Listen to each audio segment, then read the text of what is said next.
नमस्कार मित्रों, आज मैं अपने वादे के अनुसार आपके लिए एक नई वीडियो आज फिर लेकर आया हूँ। और नई वीडियो जो है ये आज का जो टॉपिक है कि श्राद्ध में ब्राह्मण भोजन क्यों अनिवार्य है। तो आज हम चर्चा जो करेंगे कि श्राद्ध में ब्राह्मण भोजन क्यों अनिवार्य है, आज उसको आप देखिए।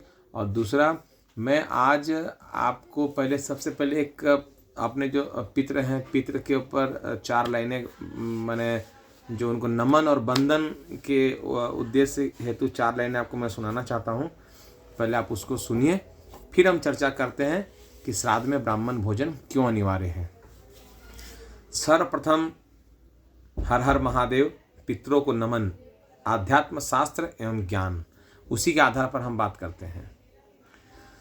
जो कल थे तो आज हम हैं, वो कल थे तो आज हम हैं, उनके ही तो अंश हम हैं। जीवन मिला उन्हीं से, उनके कृतज्ञ हम हैं। सदियों से चलती आई श्रृंखला की कड़ी हम हैं। गुण धर्म उनके ही दिए, उनके प्रतीक हम हैं। रीति रिवाज उनके हैं, दिए संस्कार में उनके हम हैं। देखो सब पुरखों को, उनके ऋणी तो हम हैं। पाया बहुत उन्हीं से, पर न जान पाते हम हैं। दिखते नहीं वो हमको, पर उनकी नज़र में हम हैं। देते सदा आशीष हमको, धन्य उनसे हम हैं। खुश होते उन्नति से, दुखी होते अवनति से। देते हमें सहारा उनकी संतान जो हम हैं। इतने जो दिवस मनाते मित्रता प्रेम आदि के, पितरों को भी याद कर लें जिनकी वजह से हम हैं। आओ नमन करें, कृतज्ञ हो, ले क्षमा मांग लें, आशीष लें। पितरों से जो चाहते हमारा भला, उनके जो अंश हम हैं। तो पितरों को सत सत नमन है। ओम पितृ देवताय नमः। अब हम आगे बात करते हैं कि श्राद्ध पक्ष में ब्राह्मण भोजन क्यों अनिवार्य है। तो हम जो बात करते हैं वो शास्त्र, अध्यात्म और सनातन संस्कृति के आधार पर ही हम करते हैं। तो आज हम चर्चा करते हैं कि पितृपक्ष में ब्राह्मण भोजन क्यों अनिवार्य है। धर्मशास्त्र के अनुसार श्राद्ध के दिन ब्राह्मण भोजन कराने से मिलता है पितरों का आशीर्वाद एवं अपने घर परिवार में मिलती है यश एवं शांति। साथ ही अनिष्टकारी ग्रहों से मिलता है छुटकारा। आइए हम जानते हैं इस विषय की कुछ गूढ़ रहस्यों को जानते हैं। पॉइंट बाय पॉइंट हम इसकी चर्चा करते हैं आपसे।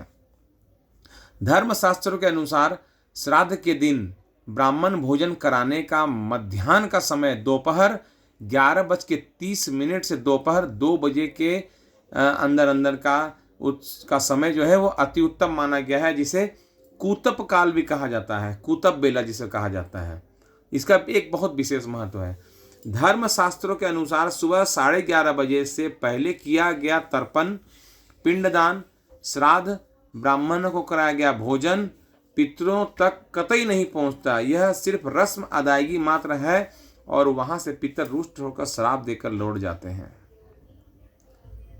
धर्मशास्त्र के अनुसार श्राद्ध के दिन, श्राद्ध के समय श्राद्ध की तिथि का होना अति आवश्यक है। इस बात को मैं पहली वीडियो में भी आपको बताया हूँ, मैं आपको बार बार बताता हूँ इस चीज़ को।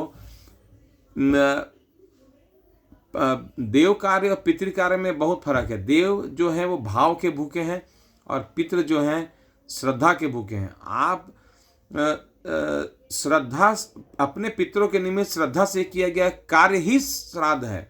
उसमें आपकी मन की शुद्धता और तन की शुद्धता अति आवश्यक है। साफ सुथरे कपड़े होने चाहिए, नहा धो के अच्छी तरीके से साफ सफाई रहनी चाहिए, मंत्र का उच्चारण सही होना चाहिए।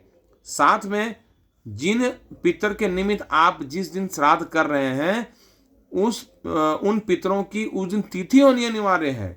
गोत्र सही होना चाहिए। तो तिथि का विशेष महत्व बताया गया यहाँ पर। बार बार मैं जितनी भी वीडियो डाला हूँ मैं तिथि के बारे में बार बार आप लोगों को बताया हूँ। धर्मशास्त्र के अनुसार मैं फिर रिपीट करता हूँ, श्राद्ध के दिन, श्राद्ध के समय, श्राद्ध की तिथि का होना अति आवश्यक है।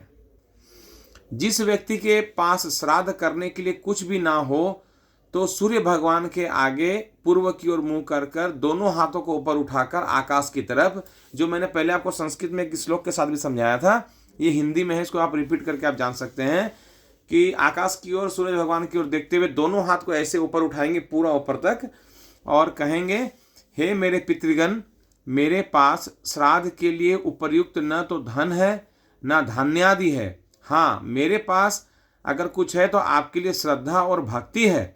मैं इन्हीं के द्वारा आपको तृप्त करना चाहता हूँ। आप तृप्त हो जाएं, उसके पितर कहीं भी किसी भी योनि में हों, उनको उसी रूप में अमृत रूपी अन्न प्राप्त हो जाता है। तो मैं आपको बार बार कहता हूँ कि श्रद्धा जो है वो, श्राद्ध जो है वो श्रद्धा से किया गया कार्य ही श्राद्ध है। धर्म शास्त्र के अनुसार जो लोग श्राद्ध के दिन अपने पूर्वजों के निमित्त ब्राह्मण भोजन न कराकर टिफिन पैक करके ब्राह्मण के घर पहुंचा देते हैं या अन्य स्थान पर भोजन का टिफिन पैक करके पहुंचा देते हैं, यह शास्त्र सम्मत सही नहीं है। इससे श्राद्ध का फल नहीं मिलता है और वहां से पितर रुष्ट होकर श्राप देकर चले जाते हैं। देखिए, शहरों में आजकल समय का अभाव होने के कारण एक नया कल्चर चालू हो गया है। टिफिन में पैक करके आप अपना श्राद्ध निकालिए, टिफिन में पैक करके किसी ब्राह्मण के यहाँ कहीं पर भेज दीजिए। ये शास्त्र सम्मत नहीं है यह कार्य, क्योंकि अगर इस विषय में हम नहीं चर्चा करते, बस इतना हम कहते हैं कि ये शास्त्र सम्मत चीज नहीं है।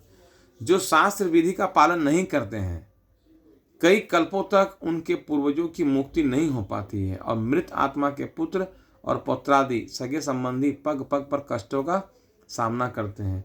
इसीलिए मैं कहता हूँ कि ये जो